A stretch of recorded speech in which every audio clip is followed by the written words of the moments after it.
दोस्तों, आज दुनिया का माहौल जिस तरह बदल रहा है, उसमें हर देश अपनी सुरक्षा को लेकर पहले से कहीं ज्यादा गंभीर हो गया है।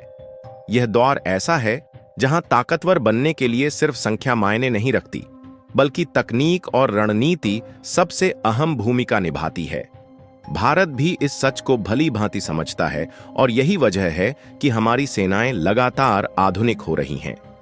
इसी सिलसिले में रूस की तरफ से भारत को एक ऐसा प्रस्ताव दिया गया है जो आने वाले समय में हमारी वायुसेना की तस्वीर बदल सकता है। रूस ने भारत को अपने सबसे आधुनिक लड़ाकू विमान S-57 का ऑफर दिया है। यह विमान रूस के लिए गौरव का विषय है, क्योंकि इसमें उन्होंने अपनी पूरी तकनीकी क्षमता झोंक दी है। लेकिन भारत के लिए यह सौदा केवल एक विमान खरीदने का मामला नहीं है। इसमें कई ऐसी बातें हैं जो इस प्रस्ताव को और भी अहम बनाती हैं। सबसे बड़ी बात तो यह है कि रूस ने इसके साथ साथ अत्याधुनिक हथियारों का पैकेज भी जोड़ दिया है। बताया जा रहा है कि यदि भारत 60 की संख्या में ये विमान खरीदता है, तो रूस हमें सीधे ऐसे हथियार देगा जिनके बारे में अभी तक हमने केवल पढ़ा या सुना है।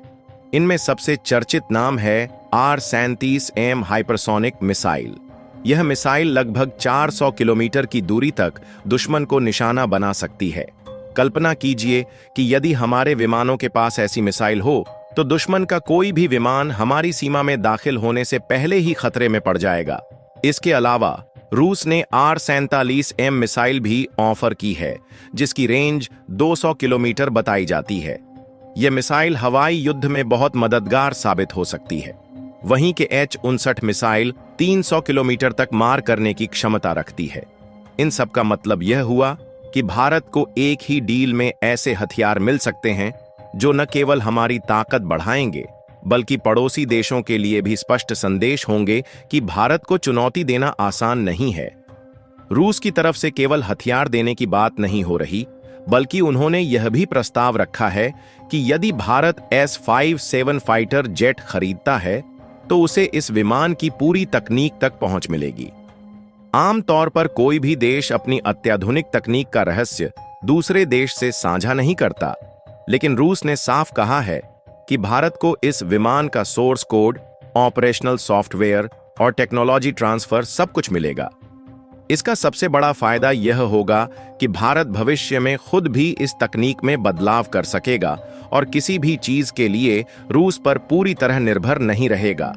इसके साथ ही रूस ने यह भी कहा है कि इन विमानों का उत्पादन भारत में ही किया जा सकता है। इसका अर्थ यह हुआ कि हमें न केवल नए विमान मिलेंगे, बल्कि देश के भीतर ही उनका निर्माण होगा। यह हमारी घरेलू रक्षा उद्योग के लिए एक सुनहरा अवसर होगा। हजारों इंजीनियर और तकनीकी विशेषज्ञ इसमें शामिल होंगे और हमारी इंडस्ट्री को नई दिशा मिलेगी। रिपोर्ट्स की माने तो दिसंबर 2025 में रूस के राष्ट्रपति व्लादिमीर पुतिन भारत की यात्रा पर आने वाले हैं और संभव है कि इसी दौरान इस डील पर हस्ताक्षर हो जाए। यदि ऐसा हुआ तो यह रक्षा इतिहास का सबसे बड़ा कदम साबित हो सकता है। हालांकि इस डील के साथ एक और पहलू जुड़ा हुआ है। रूस ने भारत को S-70 अनॉर्थोनिक ड्रोन का ऑफर भी दिया है। यह ड्रोन भविष्य की लड़ाइयों में बेहद कारगर साबित हो सकता है, लेकिन सवाल यह है कि क्या भारत इसे खरीदेगा या नहीं। कारण यह है कि भारत पहले से ही अपने स्वदेशी घातक UCAV पर काम कर रहा है और आने वाले समय में यह हमारी वायुसेना को मिलने भी लगेगा। ऐसे में विदेशी ड्रोन लेने की संभावना कम मानी जा रही है। अब बात करते हैं हाल ही में हुए एक अहम ऑपरेशन की। इसे ऑपरेशन सिंदूर कहा गया। इस ऑपरेशन के दौरान भारत ने पाकिस्तान के इस्तेमाल किए जा रहे इटालियन मेड राडार और स्पार्ट 2000 सिस्टम को सफलतापूर्वक निशाना बनाया। सबसे खास बात यह है कि इस मिशन में हमने अपनी स्वदेशी क्षमता का इस्तेमाल किया। नागस्त्र नाम के ड्रोन ने इन सिस्टम्स को ध्वस्त कर दिया। यह घटना पाकिस्तान के शबाज एयरबेस पर घटी और इसके बाद वहां हड़कंप मच गया। भारतीय अधिकारियों के अनुसार इस ऑपरेशन के दौरान पाकिस्तान के कई TB2 ड्रोन भी मार गिराए गए। इतना ही नहीं, उनके ड्रोन हैंगर को भी तबाह कर दिया गया। साथ ही चीन से मिले विंगलोंग ड्रोन को भी नागस्त्र की मदद से समाप्त किया गया। यह सब दर्शाता है कि भारत अब न केवल रक्षा के लिए विदेशी तकनीक पर निर्भर है, बल्कि अपनी घरेलू क्षमता से भी बड़े ऑपरेशन अंजाम देने लगा है। भारत की वायुसेना को लेकर एक और बड़ी खबर सामने आई है।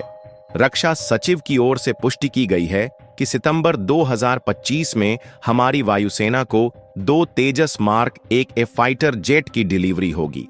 यह विमान अपने पूरे हथियार पैकेज के साथ आएंगे, यानी इन्हें तुरंत ऑपरेशन में लगाया जा सकेगा। तेजस का यह नया संस्करण हमारी घरेलू तकनीक की ताकत को दर्शाता है और इसे लेकर पूरी वायुसेना में उत्साह है। इसके अलावा KC-135 मिड एयर रिफ्यूलर की डिलीवरी भी जल्द शुरू होने वाली है। इन रिफ्यूलर विमानों के आने से हमारी वायुसेना को लंबी दूरी तक उड़ान भरने और लगातार ऑपरेशन करने की क्षमता मिलेगी। यह भारत की स्ट्रैटेजिक रीच को और बढ़ाएगा और हमें क्षेत्रीय स्तर पर और भी मजबूत बनाएगा। अब सवाल यह उठता है कि भारत को रूस का ऑफर स्वीकार करना चाहिए या नहीं। एक तरफ हमें अत्याधुनिक विमान और मिसाइलें मिलेंगी, दूसरी तरफ हमें यह भी सोचना होगा कि हमारी घरेलू परियोजनाएं जैसे तेजस और घातक UCAV कहीं पीछे तो नहीं छूट जाएंगी। यह फैसला आसान नहीं है, क्योंकि दोनों विकल्पों के अपने फायदे और चुनौतियां हैं। लेकिन एक बात साफ है कि भारत अब उस स्थिति में है जहां वह आत्मविश्वास के साथ बड़े फैसले ले सकता है। हमारी अर्थव्यवस्था लगातार मजबूत हो रही है, हमारी तकनीकी क्षमता बढ़ रही है और हमारी सेनाएं दिन ब दिन आधुनिक हो रही हैं। यही वजह है कि आज रूस जैसे देश भी हमें अपना सबसे बड़ा पार्टनर मानते हैं और अपनी तकनीक साझा करने को तैयार हैं। दोस्तों, किसी देश की सुरक्षा अब सिर्फ हथियारों की संख्या से नहीं, बल्कि तकनीक और उसके स्मार्ट इस्तेमाल से तय होती है। भारत आज एक साथ 2 मोर्चों पर काम कर रहा है, पुराने सिस्टम अपग्रेड करना और भविष्य की तकनीक अपनाना। इसी संतुलन के बीच रूस का ऑफर खास मायने रखता है। भारत रूस का भरोसा पुराना है और इस बार बात सिर्फ विमान खरीदने की नहीं, तकनीक साझा करने की है, यानी असली आत्मनिर्भरता की दिशा में बड़ा कदम। दुविधा यह है कि इस भरोसे को कितना आगे ले जाया जाए। डील हुई तो वायुसेना मजबूत और तकनीकी आजादी मिलेगी, टली तो मौका किसी और को जा सकता है। इसलिए स्वदेशी प्रोजेक्ट्स और अंतर्राष्ट्रीय साझेदारी के बीच समझदारी से संतुलन जरूरी है। तेजस हमारा अपना है और लगातार परिपक्व हो रहा है, जबकि S7 जैसी प्लेटफॉर्म त्वरित बढ़त दे सकती है। कई विशेषज्ञ मानते हैं दोनों को साथ लेकर चलना ही बेहतर है। ऑपरेशन सिंदूर ने दिखा दिया कि लड़ाई अब तकनीक की है। नागस्त्र जैसे स्वदेशी लॉइटरिंग एम्यूनेशन ने पाकिस्तान के रडार और ड्रोन सिस्टम को निष्क्रिय कर भारत की पहल करने की क्षमता साबित की। आगे का रोड मैप भी साफ है। अधिक उन्नत ड्रोन, तेजस MK-1A की डिलीवरी और KC-135 रिफ्यूलर से लंबी दूरी की क्षमता। भविष्य के युद्ध AI, साइबर और नेटवर्क सेंट्रिक वॉरफेयर पर टिके होंगे। सोर्स कोड व ऑपरेशनल कंट्रोल जैसे अधिकार हमें अपनी डिजिटल प्रणालियों के साथ गहरी इंटीग्रेशन देंगे। चुनौतियां भी हैं, रूस पर पाबंदियां, भुगतान की जटिलता, डिलीवरी टाइमलाइन और पश्चिम के साथ संतुलन।